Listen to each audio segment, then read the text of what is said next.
આપ સૌ મિત્રોને સૌપ્રથમ જય શ્રી રામ। મિત્રો આજના આ વિડીયોમાં આપણે જાણીશું વોટ્સઅપમાં કીબોર્ડમાં ફોટો કઈ રીતના સેટ કરવો। હા મિત્રો, તમે પણ તમારા વોટ્સઅપમાં આ રીતના કીબોર્ડમાં ફોટો સેટ કરવા માંગો છો તો આ વિડીયો તમારા માટે।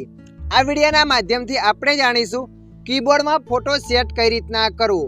હા મિત્રો, તમે પણ કીબોર્ડમાં માતાજીનો તમારો ફોટો સેટ કરવા માંગો છો તો આ વિડીયો તમારા માટે। તો ચાલો આપણે વિડીયો પર આગળ વધીએ।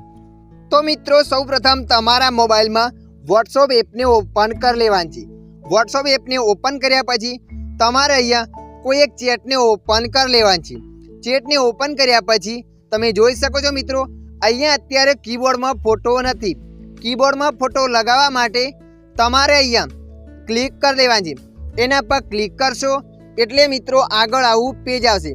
તમે જોઈ શકો છો મિત્રો, અહીંયા ઘણા બધા કલર બતાવે છે। તમે એ કલર રાખી શકો છો। નીચે ડિઝાઇનવાળા પિક્ચર બતાવે છે એ પણ રાખી શકો છો। પણ મિત્રો જુઓ, તમારે ખુદનો ફોટો લગાવવો છે ગેલેરીમાંથી તો તમારે અહીંયા પ્લસના ઓપ્શન પર ક્લિક કરી લેવાનું છે। જેવા તમે પ્લસના ઓપ્શન પર ક્લિક કરશો એટલે મિત્રો અહીંયા તમારી ગેલેરી એપ્લિકેશન ઓપન થશે। તો મિત્રો અહીંયા તમે જે પણ ફોટો લગાવવા માગો છો એ ફોટાને અહીંયા તમારે ઓપન કરી લેવાનું છે। દાખલા તરીકે અહીંયા મેં ફોટા ઉપર ક્લિક કરી લીધું। ફોટા પર ક્લિક કર્યા પછી તમારે અહીંયા ફોટાને સેટ કરી લેવાનું છે, તમે કઈ રીતના લગાવવા માગો છો। અહીંયા મેં ફોટાને સેટ કરી લીધું। ત્યારબાદ નીચે તમારે નેક્સ્ટ પર ક્લિક કરવાનું છે। નેક્સ્ટ પર ક્લિક કરશો એટલે મિત્રો આગળ આવું પેજ આવશે। તમે કઈ રીતના રાખવા માગો છો, ઘાટો કે આછો। તો મિત્રો અહીંયા તમારે 40% રાખવાનું છે, કેમ કે વધારે પણ ના દેખાય ને થોડો પણ ના દેખાય। 40% હશે તો તમને કીબોર્ડના દરેક અક્ષર દેખાશે।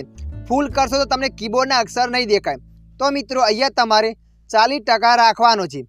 આપણે અહીંયા 40% રાખી નાખ્યું। ત્યારબાદ ડન પર ક્લિક કરવાનું છે। ડન પર ક્લિક કર્યા પછી અહીંયા એપ્લાય પર ક્લિક કરવાનું છે એટલે એ ફોટો સેટ થઈ જશે। મિત્રો તમે વિડીયોમાં લાઈવ પ્રૂફ જોઈ રહ્યા છો, અત્યારે આપણે ફોટો સેટ થઈ ગયો છે। તો મિત્રો આ રીતના તમે પણ કીબોર્ડની અંદર ફોટો સેટ કરી શકો છો। આશા રાખું છું આ વિડીયો તમને પસંદ આવ્યો હશે।